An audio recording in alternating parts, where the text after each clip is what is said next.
ጦር አውርድ። ከዘመናት ባንዱ ዘመን የሀበሻ መዲና በነበረችው አክሱም በጎረቤቶቿ በኑቢያና በየመን ሰላም ነገሰ። ይልቁንም በአክሱም ብልጽግና ሰፈነ። ሁሉም እንጀራና ወይን ጠገበ። ከጥቂት ዓመታት በኋላ ከተመሰገኑት የአክሱም ሊቃውንት አንዱ ንጉሡ በተገኙበት ጉባኤ ልቦናዬ ያሳየኝ ልናገር አሉ። ተፈቀደላቸው። ግርማዊ ጃንሆይ አሉ ባማረ ድምጻቸው። ግርማዊ ጃንሆይ አክሱም የምትገኝበት ሁኔታ ለረጋው ህሊናዬ ስጋት ፈጥሮብኛል። ይህ ስጋት ደግሞ ቀስ በቀስ ወደ ወገኖቼ መጋባቱ አይቀርም። ምንድነው የስጋት ምንጭ? አሉ ንጉሡ። ሊቁ ማብራራት ጀመሩ። እንደምናየው በመንግስታችን ሰላም አለቅጥ ሰፍኗል። የባሩድ መዓዛ ከሸተተን ብዙ ዘመን ሆነን። የሽለላ የፉከራ ዜማዎቻችን ተዘነጉ። እረኞቻችንን ስሟቸው። በዜማዎቻቸው ውስጥ የብልግናና የፍቅር እንጂ የጉብዝናና የጀግንነት ስንኝ አይገኝም። ጋሻዎቻችን በተሰቀሉበት ድር አደራባቸው። ጦሮቻችን ዶልድሟል። ሐኔዎቻችን ዛጉ። ነጋሪቶቻችን ዳዋ ዋጣቸው። ሰላም ልማዶቻችንና ትውፊቶቻችንን አጠፋብን። ሕንፃ ያለ ጡብ ያለ ጣሪያ ሕንፃ እንደማይሆን እኛም ያለ ነውጣችንና ያለ ሽለላችን ያለ ድላችንና ያለ ሽንፈታችን እኛ አይደለንም። ግርማዊነቶ እንደሚያውቁት አንበሳ ከሚዳቋ ጋር ተኝቶ ማየት ለጊዜው የሚያስደስት ትዕይንት ሊሆን ይችላል። ከጥቂት ጊዜ በኋላ ግን ይሰለቻል። የሁሉም አይን አንበሳው ሚዳቋን ሲያሳድዳትና ሰብሮ ሲገነጣጥላት ለማየት ይናፍቃል። ጃንሆይ እርግቦቻችን በሰገነቶቻችን ላይ ሰፍሯል፣ የዘንባባ ዛፎች በጓሮአችን በቅሏል ብለው የሚያዘናጉትን አይስሟቸው። ብርቱ መንግስት ከርግቦች ላባ ፍላጻ ያበጃል፣ ከዘንባባዎች ዝንጣፊ የጦር ሶማያ ይሰራል። ለራሳችን ብርቱዎች ነን ብለን እንጃጃላለን። ካልታገሉ ሐቅምን ማወቅ አይቻልም። ጎረቤቶቻችን ከፈገግታቸው ባሻገር ምን እያሲሩ እንደሆነ አናውቅም። የጎረቤቶቻችን በር ተዘግቷል። በዚህ ምክንያት በልፍኞቻቸው ውስጥ ምን እየተሰራ እንደሆነ አናውቅም። የጎረቤቶቻችን ልክ አለማወቅ በቤታችን ላይ ስጋት እንዲያንዣብብ አድርጓል። ጃንሆይ የምንኖረው ፈተና በሌለበት ዘመን ነው። ፈተና የሌለበት ዘመን የተፈጥሮን ሕግ ያዛባል። ጎረቤቶቻችን እዩዋቸው፣ እንደ ሴት ዳሌና ጡት ማብቀል ጀምሯል። በምትኩ ጺማቸውን ካገጫቸው ከከንፈራቸው ጠርዝ አራግፈዋል። መዳፎቻቸው ካር ጨርቅ ይለሰልሳሉ።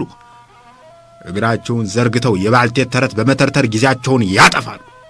የደም ቀለም አያውቁም። አያቶቻችን ፍላጻ የወጠሩባቸው ደጋኖች የሴት ልጆቻችን የጥጥ መንደፊያ ሆኑ። ስለዚህ የምንለብሰው ሸማ በውርደት አድፏል። ይህን ንድፍ ከደም በቀር የሚያነጻው ምን አለ? ታዲያ ምን ይሻላል አሉ።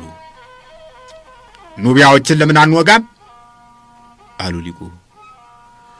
ኑቢያዎች ምን አደረጉን?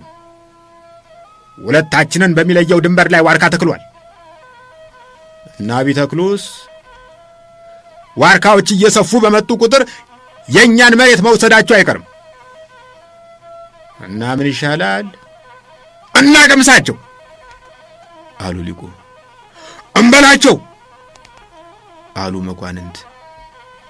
በሏቸው አሉ ንጉሡ። ሁኔታዎች ተቀያየሩ። ሴቶች ቆሎ በመማስ ጭብጦ በማሰናዳት ተጠመዱ። ወንዶች ኢላማ ልምምዱን አጣደፉት። አሮጌ ጋሻዎች ከተሰቀሉበት ወረዱ። ደጋኖች ተወለወሉ። ፍላጻዎች ተሳሉ። የጎበዞች አረማመድ ተለወጠ። የእረኞች የፍቅር ዘፈን አንደበታቸው ላይ ሟሟ። የደም ቃና ያላቸው ዜማዎች መስኩን፣ ዱሩን፣ ጋራውን ሞሉት። የአክሱም ባንዲራ ከእንቅልፏ ተቀሰቀሰች። ጥቂት ወራት አለፈ። ከወደ ኑቢያ ግድም ደብዳቤ መጣ። ዛቲ ጦማር ተፈኖት ሀበ ንጉሠ አክሱም። የየመን ሊቃውንት አንድ መረጃ ነገሩን። እናንተ አክሱሞች በእኛ ላይ ሰራዊት ልታዘምቱ እንደተሰናዳችሁ ነግረውን አዝነናል።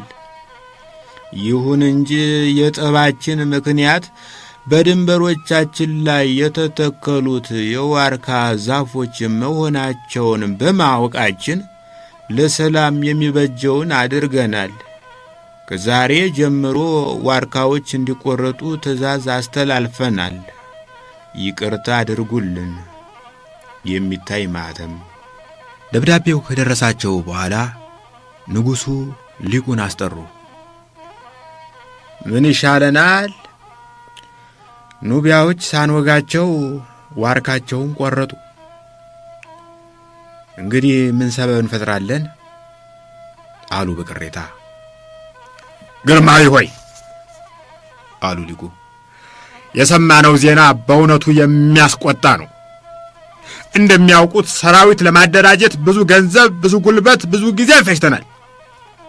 ጎበዞቻችንን ከሙያቸው አፈናቅለን አስታጥቀናቸዋል። ሴቶቻችን ቡሃቃቸውን አሟጠው ስንቅ ሰርቷል። ይህ ሁሉ ያላንዳች ተግባር ብላሽ መሆን የለበትም ጃንሆይ አሉ በመማፀን ድምፅ። ታዲያ ምን አድርግ ነው የምትለኝ? የዘመቻችንን እቅድ ሰልሎ ለኑቢያዎች የነገራቸው የየመን መንግስት ነው። እናስ በዚህ ምክንያት የመኖች የኛን ሉዓላዊነት ደፍሯል። ስለዚህ ለምን ዘመቻውን ወደ የመን አናዛውረው? አማራጭ አልተገኘም። በማግስቱ አዋጅ ተነገረ። ጠላታችን ወደ ሆነው ወደ የመን አገር ዝመቱ፣ በዚያ ሕያው የሆነው ሁሉ ፍጁ